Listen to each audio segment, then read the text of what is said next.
Vamos abrir as nossas Bíblias. Eu quero falar para vocês hoje sobre a fortaleza que só os fracos possuem.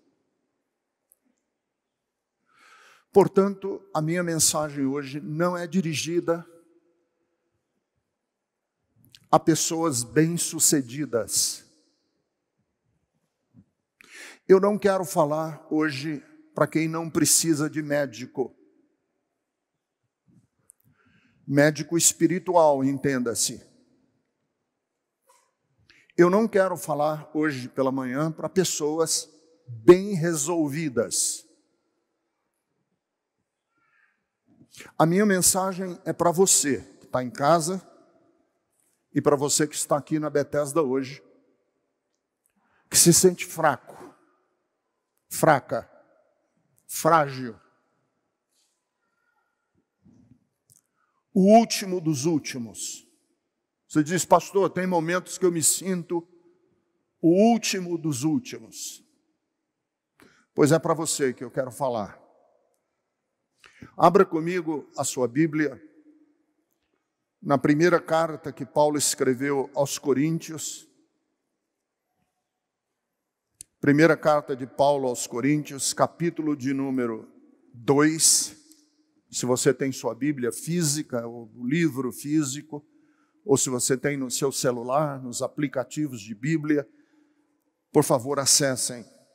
1 Coríntios, capítulo 2, eu vou ler apenas 3 versículos. Eu mesmo, irmãos, quando estive entre vocês, não fui com discurso eloquente, nem com muita sabedoria, para lhes proclamar o mistério de Deus. Pois decidi nada saber entre vocês, a não ser Jesus Cristo e este crucificado. E foi com fraqueza,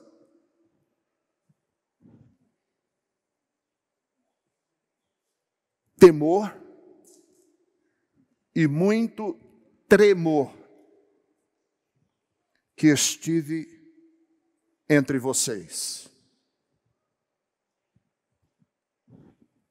Eu estive entre vocês com fraqueza, temor e tremor. A vida de Paulo. Um dos conflitos que eu tenho muito frequentemente com a Jerusa, posso contar um pouco da minha vida familiar íntima para vocês, sem escandalizar ninguém aqui? Vez por outra eu brigo com a minha mulher. Ela briga comigo. Briga sim, né? Briguinha de marido e mulher. A gente tem. E um dos conflitos que eu tenho com a minha mulher é quando eu escrevo no meu Instagram, principalmente, ou eu escrevo em outras plataformas da internet sobre a minha fraqueza. A Jerusa não gosta. Ela diz assim para mim, Ricardo, tome cuidado com o que você escreve. Porque a gente não pode oferecer aos odiosos de mão beijadas o que eles mais desejam, que é nos agredir. E ela tem razão. Eu fico às vezes chateado com ela, mas ela tem razão. Não dê para os seus inimigos motivos para eles apedrejarem você mais ainda.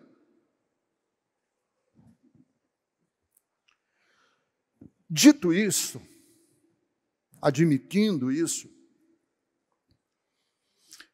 eu quero dar o outro lado da moeda. Porque nós vivemos um tempo de gente muito bem resolvida.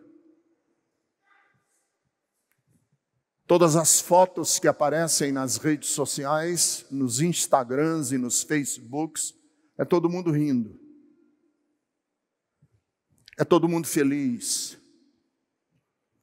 É todo mundo tirando troça de todo mundo. Nós estamos rodeados e rodeadas de campeões. E eu fico pensando, onde é que há espaço para pessoas frágeis? Onde há espaço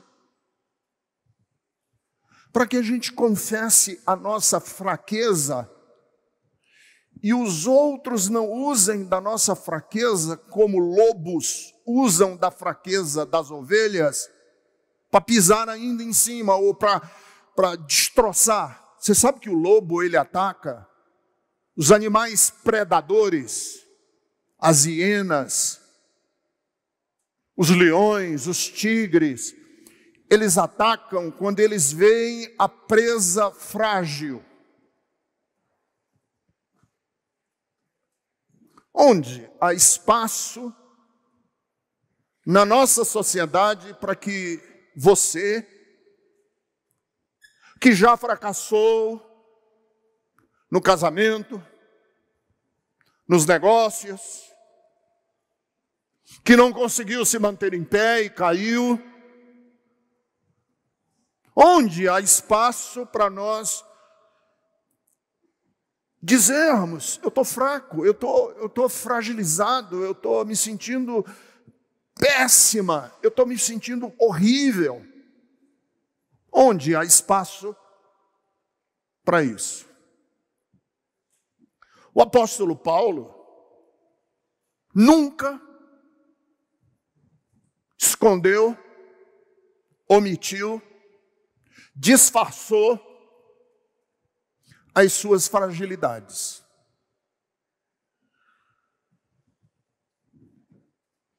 Primeira de Coríntios, capítulo 1, versículos 27 e 28. Não precisa abrir, eu vou só citar. Deus escolheu o que para o mundo é loucura, para envergonhar os sábios. E escolheu o que para o mundo é fraqueza, para envergonhar o que é forte. Deus escolheu o que para o mundo é insignificante, desprezado, quem é nada, para reduzir a nada quem acha que é. 2 de Coríntios, capítulo 12, versículo de número 10. Tem um monte de gente que não gosta da pregação do Ricardo Gondim, porque diz que ele não usa Bíblia. Pois eu vou usar um monte de Bíblia hoje. Calar a boca dos meus adversários. 2 de Coríntios 12, 10. Por amor a Cristo, regozijo-me, alegro-me nas minhas fortalezas. Alegro-me, regozijo-me nas minhas fraquezas. Tenho alegria nos insultos, nas necessidades, nas perseguições e nas angústias. Pois quando sou fraco, é que sou forte. Você podia repetir comigo esse finalzinho de versículo? Pois quando sou fraco, as mulheres podem dizer no feminino, quando sou fraca. Quando sou fraca, é que sou forte.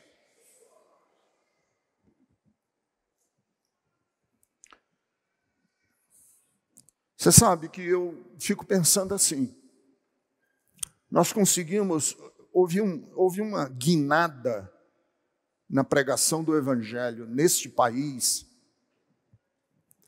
que as pessoas conseguiram torcer o Evangelho de tal maneira que o contrário é que virou certo, o falso é que virou verdadeiro, o boato, a fake news é que vale pelos fatos. Tudo está de cabeça para baixo nesse país.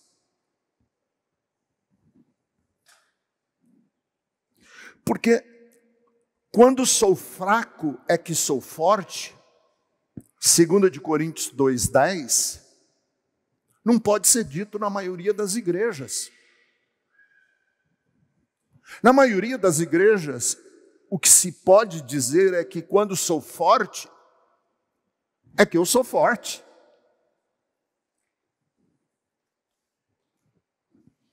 E Paulo, que é o personagem que está sendo a inspiração para essa série de mensagens que eu estou trazendo desde que a Bethesda voltou às reuniões presenciais,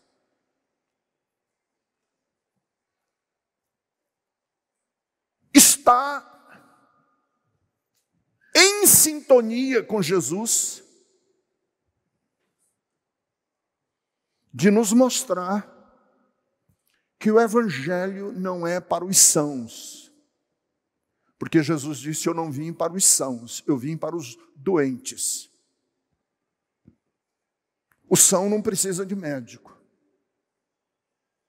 Quem está achado, bem-sucedido, não precisa de um salvador, nem de salvação.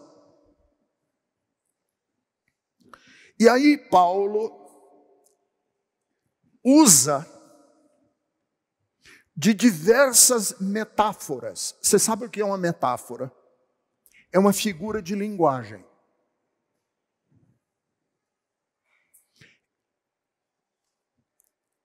É um recurso que a linguagem dá para que a gente possa transmitir uma verdade sem ter que explicar.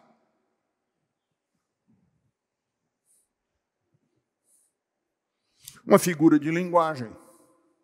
Por exemplo, em 1 Coríntios capítulo 4, Paulo usa de algumas metáforas, figuras de linguagem, para que a gente entenda o que é a fraqueza a qual ele está se referindo. No versículo 4, ou versículo 9, capítulo 4, versículo 9, ele usa a linguagem de que nós somos, o cristão é um espetáculo para o mundo. Paulo diz assim, olha, nós nos transformamos em espetáculo para o mundo. Só que quando ele usa essa expressão, somos espetáculo para o mundo, ele não está falando que nós somos e que você vai virar uma Anitta, ou que você vai ser um Neymar, porque esses são espetáculo para o mundo. Você não é um Paul McCartney. Mas Paulo não está dizendo que nós somos o espetáculo para o mundo? Não, não, não. Quando Paulo diz que nós somos espetáculo para o mundo, ele está pensando na arena, no Coliseu, quando havia lutas corporais entre os escravos, e eles lutavam até que um morria, que eram a luta dos gladiadores. Nós somos espetáculo para o mundo, no sentido de que nós somos aqueles que são jogados para a morte, e quem está na arquibancada ri da gente. Nós somos o teatro macabro. Nós não somos estrelas. Nós não somos estrelas de Hollywood, ou estrelas de teatro, ou estrelas de cinema.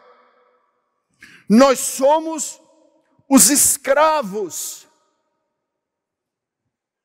A nossa vida é tão frágil como a vida do gladiador que vai morrer numa luta, enquanto a arquibancada está rindo de ver o sangue correr.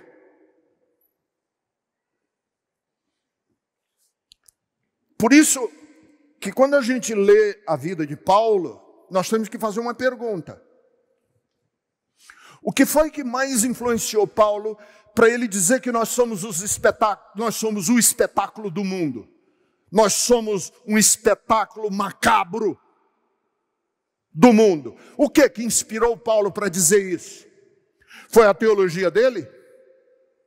Foi porque ele estudou aos pés de Gamaliel? Foi porque Paulo teve uma experiência arrebatadora no caminho de Damasco e viu Jesus? O que foi que influenciou Paulo para ele dizer isso? Eu vou dizer para vocês o que influenciou Paulo para ele dizer isso. Foi ver o rosto de Estevão sendo apedrejado até a morte, e as pessoas colocavam as roupas aos pés do Paulo, que ainda não tinha se convertido, e eles viram Estevão sendo apedrejado até a morte. Ele, Paulo, testemunhou, legitimou isso aí. E aí, quando Paulo está vendo isso, ele diz: quem é de Jesus é um espetáculo.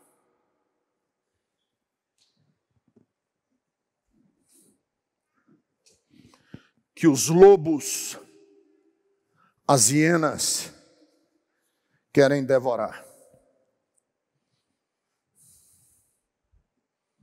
Mas Paulo usa outra expressão. No versículo de número 8. Ele diz assim: nós somos, olha uma linguagem de fraqueza.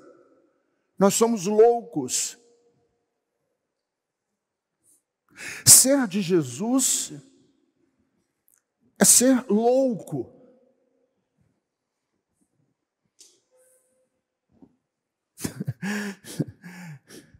Você sabe que uma das coisas que eu mais tenho recebido de pessoas que navegam no rio do movimento evangélico e ouvem o Ricardo Gondim é dizer assim: ah, Ricardo, que pena, você ficou louco.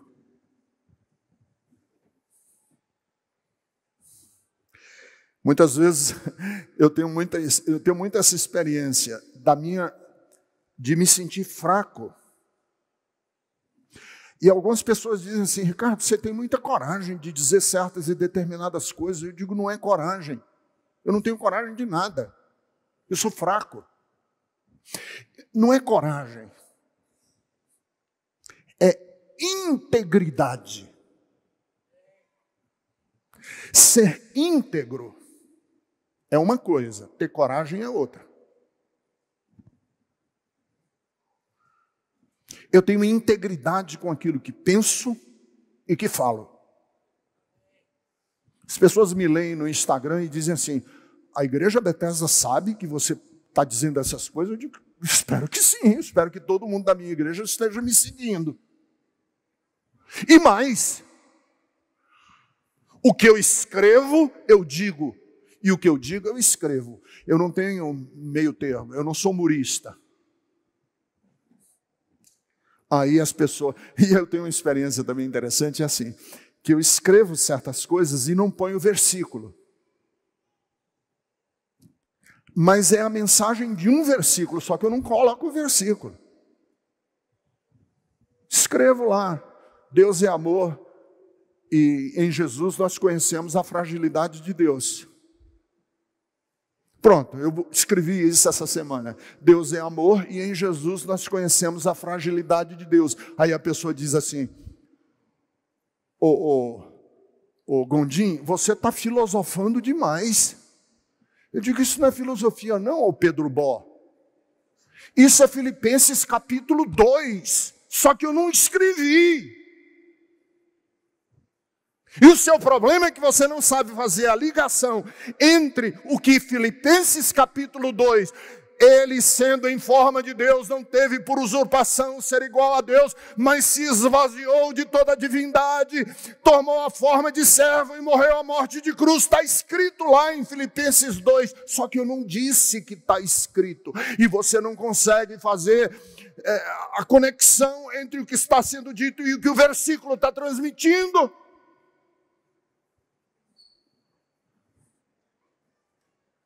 Aí as pessoas dizem assim, eu tenho tanta pena da sua alma. E teve um que ainda teve a petulância de dizer assim, cuidado, Gondim, que o inferno é quente e eu soube que você não gosta de calor. Louco.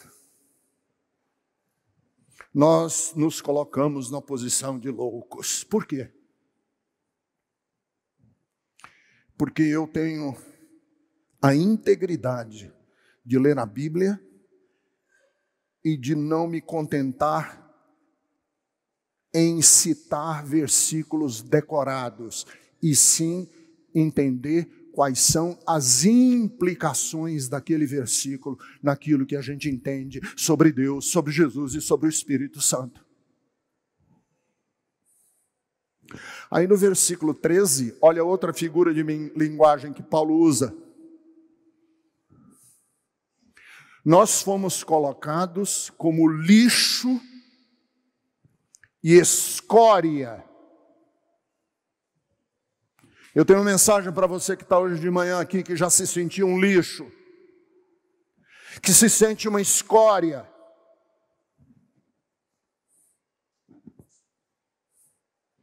Você diz assim, onde é que Paulo se sentiu um lixo, Ricardo?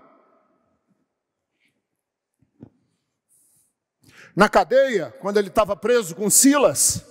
Não, porque lá ele estava cantando louvores a Deus. Sabe quando foi que Paulo se sentiu um lixo? Quando ele deu uma carteirada. Sabe o que é carteirada? É quando você vai num balcão e a pessoa te atende mal. Aí você diz assim, você sabe com quem você está falando? Isso é carteirada. Sabe com quem você está falando? Eu sou fulano de tal, que tem um diploma tal, tenho dinheiro, meu tio é o desembargador e meu avô foi juiz e fulano de tal. Você sabe com quem você está falando? Isso é carteirada. Paulo deu carteirada. Ei! Sabe com quem a gente está falando? Cidadão romano. Aí o pessoal que ouviu Paulo dar uma carteirada, disse, então vira as costas aí que você vai levar 39 chicotadas nas costas para deixar de ser petulante. Para deixar de ter o nariz empinado e de dar carteirada de que você é romano, porque aqui romano não vale nada. Ser romano não vale nada. E você vai levar não só 39 chicotadas, nós vamos dar também varadas nas suas costas. Pegar uma vara de marmelo e arrebentar suas costas de marmelo para você aprender. E Paulo diz, naquele dia eu me senti lixo e escória.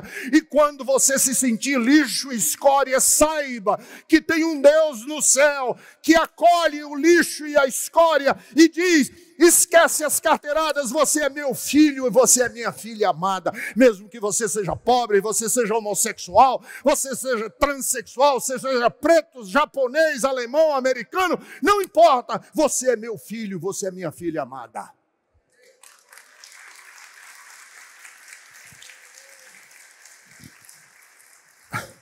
Mas ele vai usar outra expressão. No versículo, capítulo 2, 2 Coríntios, capítulo 4, versículo de número 7. Olha a figura de linguagem. Temos esse tesouro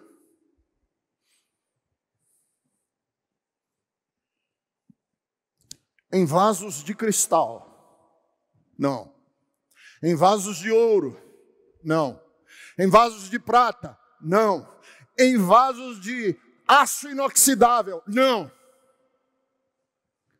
Temos esse tesouro em vasos de barro. Nós temos esse tesouro de ser de Jesus, mas o vaso é de barro. E vaso de barro é quebradiço, é refratário. Vaso de barro é frágil.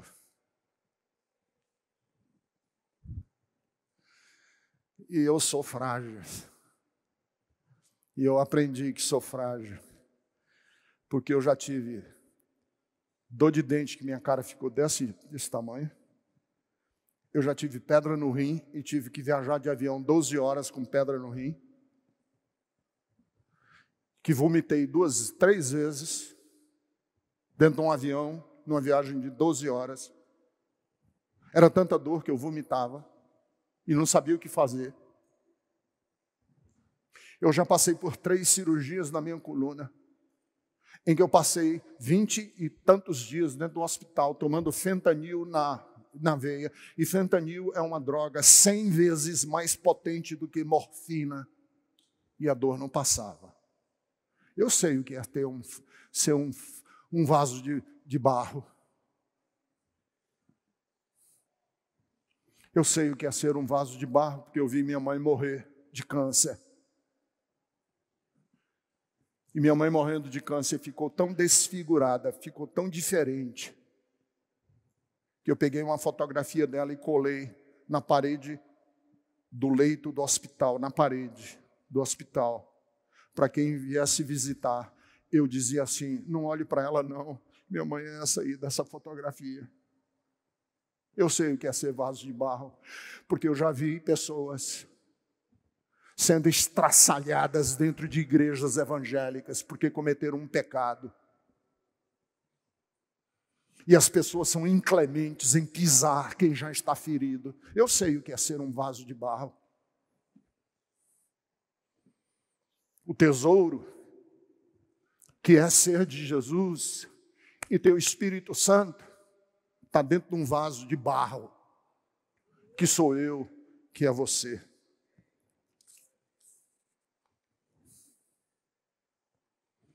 E aí, Paulo, em Romanos, capítulo de número 8, versículo de número 35, presta atenção, você que acredita que crente tem o corpo blindado, que crente tem o corpo fechado.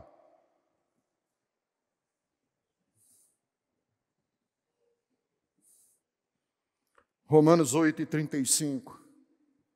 Todos nós estamos sujeitos à tribulação, à angústia, à perseguição, à fome, à nudez, ao perigo e à espada.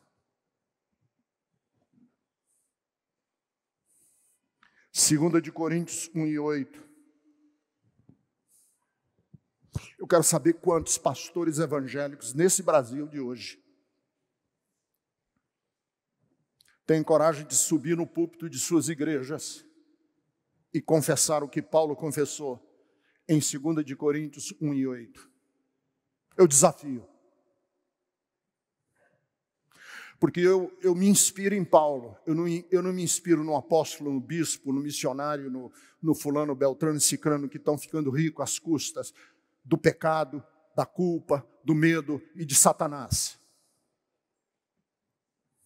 Porque tem muita igreja que, se você tirar o diabo de dentro dessas igrejas, elas vão à falência. Elas precisam do diabo, para que as pessoas vivam com medo. E eu desafio esses pastores a confessarem 2 Coríntios 1:8. Irmãos, não queremos que vocês desconheçam as tribulações que sofremos na província da Ásia, que foram além da nossa capacidade de suportar, ao ponto de perdermos a esperança da própria vida. Você já passou por uma tribulação tão grande que você perdeu a esperança de viver. Pois Paulo já passou. E não teve vergonha de confessar. Você diz, pastor, que tribulação foi esse? Que Paulo passou na Ásia, que ele diz que foi além da capacidade de suportar dele e da equipe que estava com ele. E ele perdeu a esperança da própria vida. Que tribulação é essa, pastor Ricardo? Ele não diz. A gente não sabe. Eu estudei essa semana, revirei todos os comentários bíblicos e ninguém sabe que tribulação foi essa que fez Paulo perder a esperança da vida. Eu tenho a minha opinião. Não é revelação do Espírito Santo, não. É a minha opinião. Porque ninguém sabe, então eu vou chutar. Não deve ter sido grande coisa, não. Sabe por quê? Porque às vezes não é uma grande tribulação. É a soma delas. É o pingo d'água que entorna o copo. É a última palha no lombo do camelo que faz ele arriar. Você diz assim, Ricardo, eu perdi até a força de viver. Aí eu digo, o que foi? Disse, não foi uma coisa. Foram meses. Foram anos.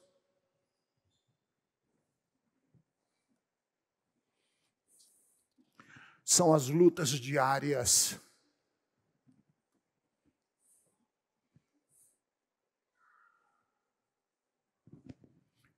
Por isso que em 2 de Coríntios, capítulo 7, versículo de número 5, Paulo diz assim, quando chegamos à Macedônia, não tivemos nenhum descanso, mas fomos atribulados de toda forma. Conflitos externos e conflitos internos. Os seus conflitos internos não são demônios. É quando você perde a capacidade de suportar.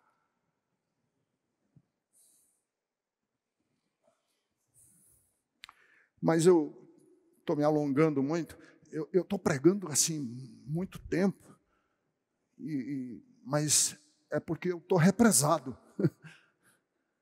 Eu estou vendo vocês aqui e eu fico querendo jogar tudo. De uma hora para outra.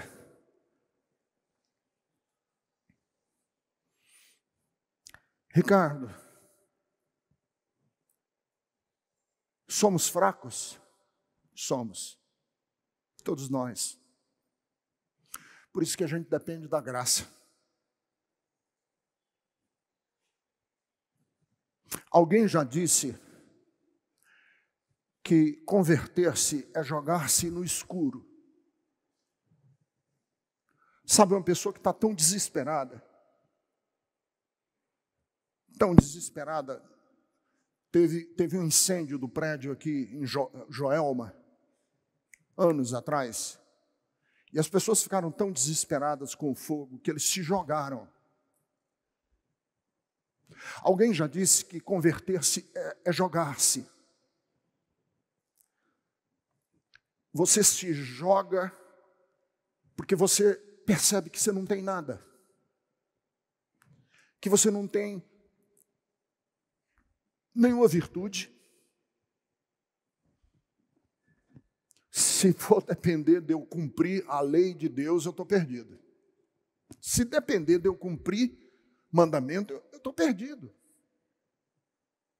Se depender de eu ser um cara poderoso, forte, conquistador, vencedor, estou perdido também. E como eu estou perdido, eu vou me jogar no escuro. acreditando que Deus segura.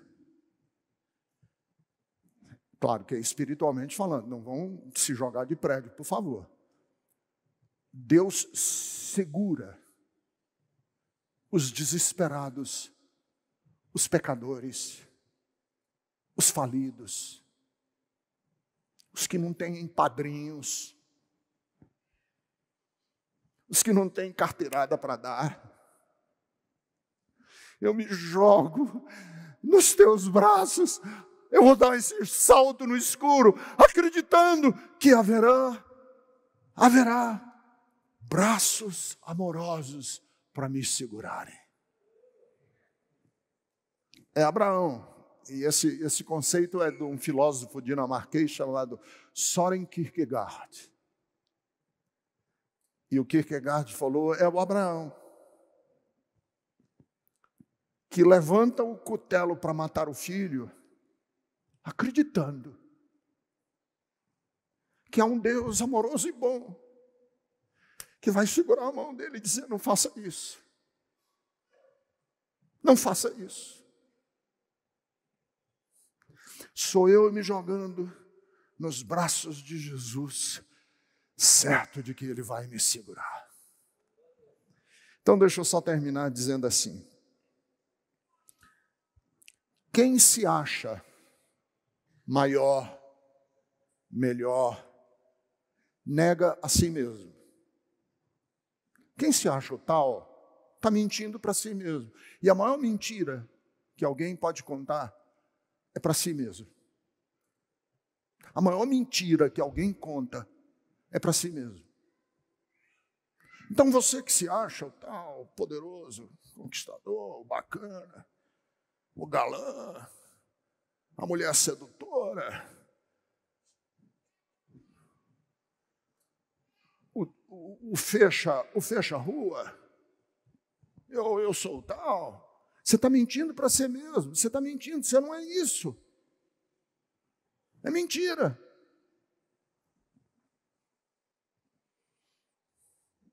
Segundo, quem evita reconhecer as próprias falhas, caiu no pecado do diabo.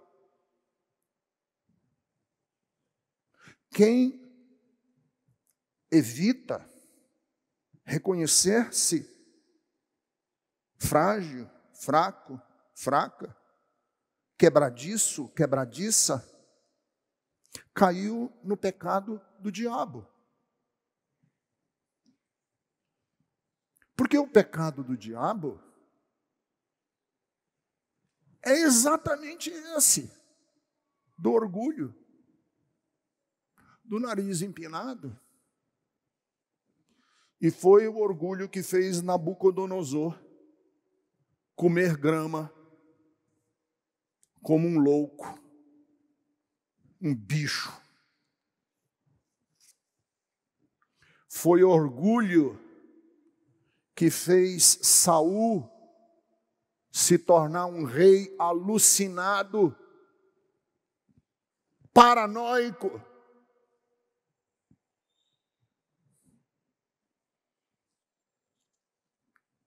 E que se suicidou-se, que se matou. Então o orgulho transformou um anjo em um Satanás. E por último, quem não faz o caminho do esvaziamento de si, não é de Jesus. Porque Paulo diz, eu vim pregar a vocês, não o Cristo glorioso, leão da tribo de Judá. Eu não estou pregando o Cristo, imperador do mundo, Senhor dos senhores. Ele foi o texto que eu li para vocês no início da minha mensagem. Eu vim a vocês pregando o Cristo crucificado. Olhem para a cruz e vocês vão ver, não um Deus todo-poderoso, um Deus fragilizado. E aí eu vou usar o versículo de Filipenses que eu falei aqui e que nós precisamos, que Paulo diz assim: tenham em vocês a mesma atitude que houve em Cristo Jesus. Que sendo ele em forma, Filipenses 2, estou citando Filipenses 2, sendo ele em forma de Deus, sendo ele Deus, não teve por motivo de se apoderar, não teve usurpação, essa é a linguagem de uma das Bíblias que usa, não teve por usurpação ser igual a Deus, mas se esvaziou. E Paulo diz assim: tenham vocês esse mesmo sentimento. Se esvaziou. E quando Jesus se esvazia da figura do Deus pleno, poderoso, onipotente, e assume a forma de servo, e morre a morte de cruz, é esse o sentimento que tem que estar em nós. Igreja é o lugar dos falidos, que se jogaram nos braços da graça. É o lugar dos pecadores, que não tem nada para alegar no céu. Que não tem carteirada, porque pela graça vocês são salvos. E isso não vem de vocês. É um dom gratuito de Deus. Fiquem em pé comigo, em nome de Jesus.